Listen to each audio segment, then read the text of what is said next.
आपण पाहत आहात कराड टुडे न्यूज।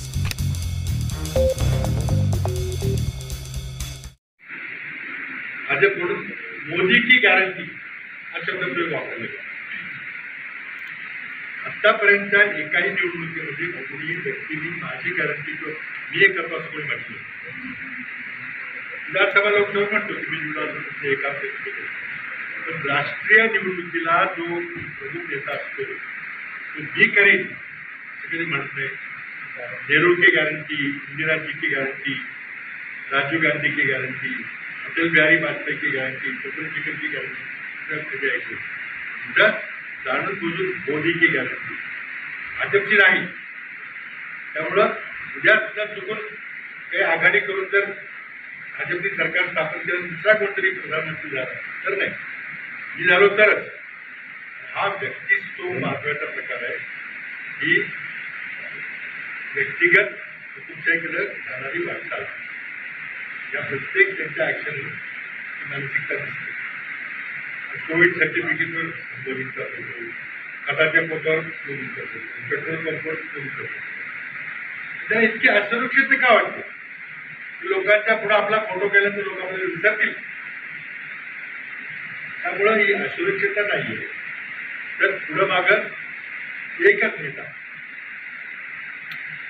हिटलरच्या जर्मनीमध्ये एक घोषवाक्य होतं त्यांच्या भाषेत, आइन फोल्क, आइन राईक, आइन फ्युहरर। जर्मन भाषेमध्ये ती भाषांतर करणं म्हणजे एक लोक किंवा एक राष्ट्र, एक सरकार राईट आणि एक नेता, एक फ्युहरर। मोदींचं one nation one poll, one tax वगैरे हे वन करायचं चाललंय ते हिटलरच्या जर्मनीमधून घेतलेलं आहे। तुला सांगतो जर्मनीमधलं घोषवाक्य, आइन फोल्क, आइन राईट, आइन फ्युहरर।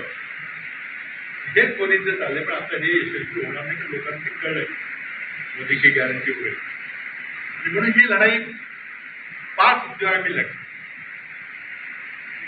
महागाई, बेरोजगारी, शेतकऱ्यांचे प्रश्न, त्यांच्या आत्महत्या, भ्रष्टाचार आणि संविधान बचाव, 5 मुद्दे। याचं जर थोडं विश्लेषण करायचं झालं तर मोदींच्या चुकीच्या पद्धतीनं अर्थव्यवस्था हाताळल्यामुळं, चुकीचे निर्णय घेतल्यामुळं अर्थव्यवस्थेचा विकास दर जो मनमोहन सिंग, शरद पवार या सरकारमध्ये जो 10 वर्षात होता 2004 ते 14, तो विकास दर मंदावलेला आहे मोदींच्या काळात। Economy has slowed down. त्यांच्या माहिती, त्यांच्या परवानगीने सगळं घडलेलं आहे, अचानक नकळत खाली घडलेलं नाही।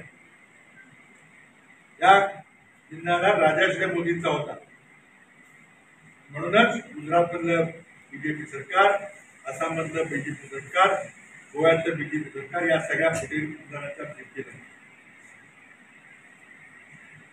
आमचं सरकार पाडलं, तुमचं सरकार स्थापन केलं, एकनाथ शिंदेने दिले। तुम्हाला वाटतं की आता इतके आमदार आमच्याकडे गेले, तितके खासदार आमच्याकडे आले? ही महाराष्ट्राची प्रकृती नाही।